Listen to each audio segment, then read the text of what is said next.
Section 9.8, the Pythagorean theorem and space figures. As you can guess, just in this section, we will be dealing basically with the Pythagorean theorem and dealing with three-dimensional type objects. Two of the most common objects we'll be looking at is a rectangular solid and a regular square pyramid. A few vocabulary words that you'll need to know with these are the following.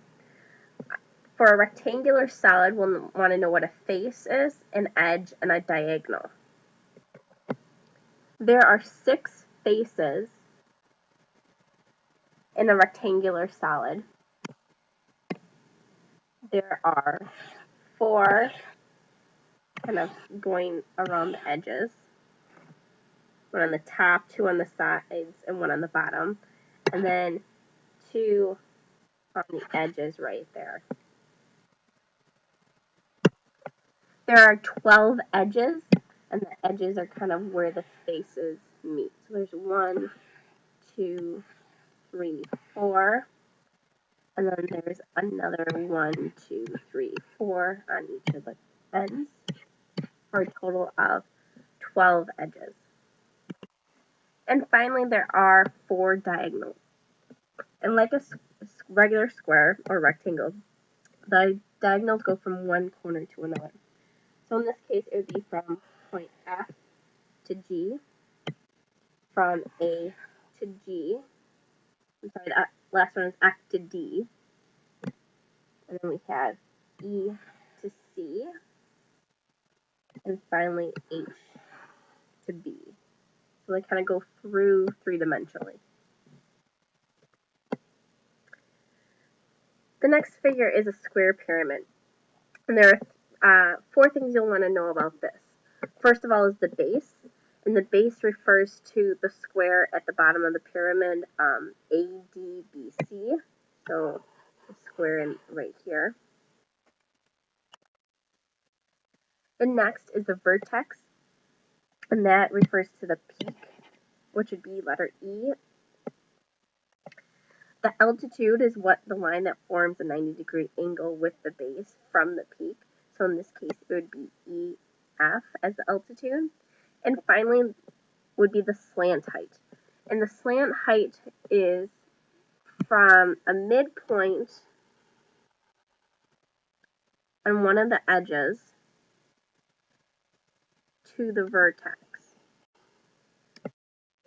And that would be considered the slant height. It's actually the perpendicular bisector of it.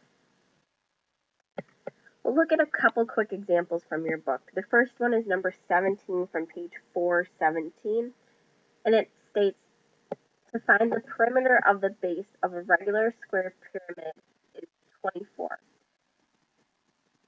If the slant height is 5, find the altitude.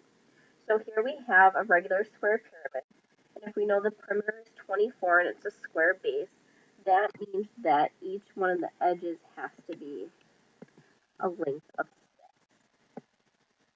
We know that the slant height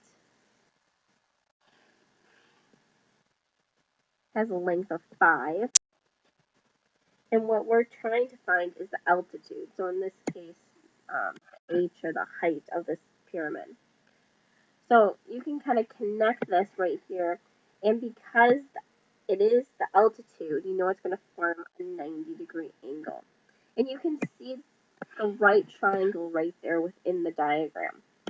Because this full length is 6, and because the altitude kind of goes right to the center, that will mean that this is a 3 right there. Now, you'll notice that this is actually a family.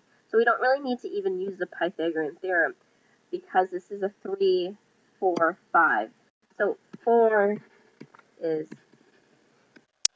altitude.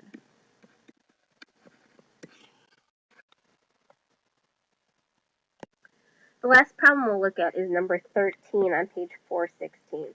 And it gives you the following rectangular solid. And there are actually 2 parts. In part A, it asks, or states, if the face diagonal CH measures 17, so we'll draw that in. So this has a length of 17. the edge of GH measures 8, and the edge FG measures 6, how long is the diagonal AG? So we're trying to find that diagonal of that rectangular solid. And again, just the trickiest part of three-dimensional is kind of piecing together the different parts, because obviously there are tons of different right triangles in this diagram, and it's finding the ones you need and calculating the right ones. So we kind of have to go from one triangle to another.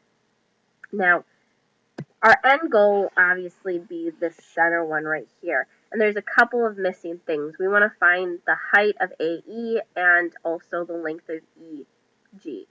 Now, if you notice, the height of AE should be the same height as CG. And we can figure out what CG because it's based on a family, and being a rectangular solid, we know it's 90. So, and we're given 8 and 17.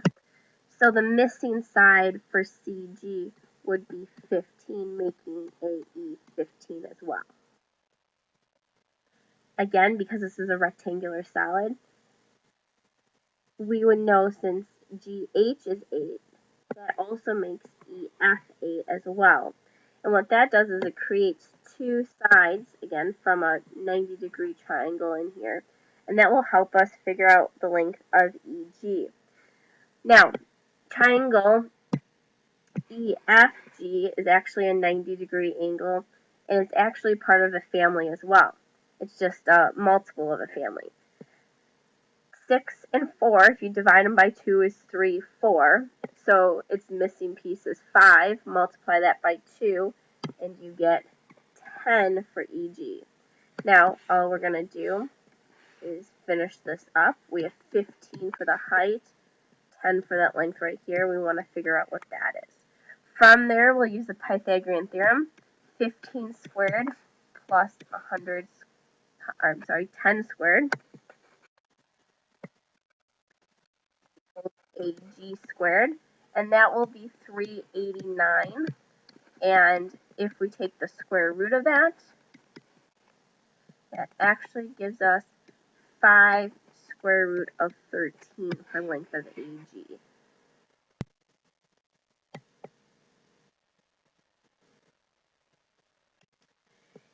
In part B, it states if diagonal AG measures 50, edge AE measures 40, edge EF measures 3, how long is edge FG? So again, it's knowing what you have and where you're trying to go. We're trying to get to this right triangle down here, and you'll notice that we'll need at least one on either side before we can figure out the missing one. And it so happens that that one shares a common side from this triangle, from the diagonal. Again, hopefully you recognize 40 and 50. It's a multiple of a family, a 3, 4, 5 family, if we multiply it by 10. So the missing side is a 3. Multiply that by 10. So that missing side right, or one of the diagonals of the edges down there is 30. And so what you then have down here from EFG, we have 3, we have 30. We'll set up the Pythagorean theorem. 3 squared plus FG squared equals 900. That's 30 squared. So we'll get FG squared equals 891. If we take the square root, we find that FG, and if we simplify it, is 9 square root of 11.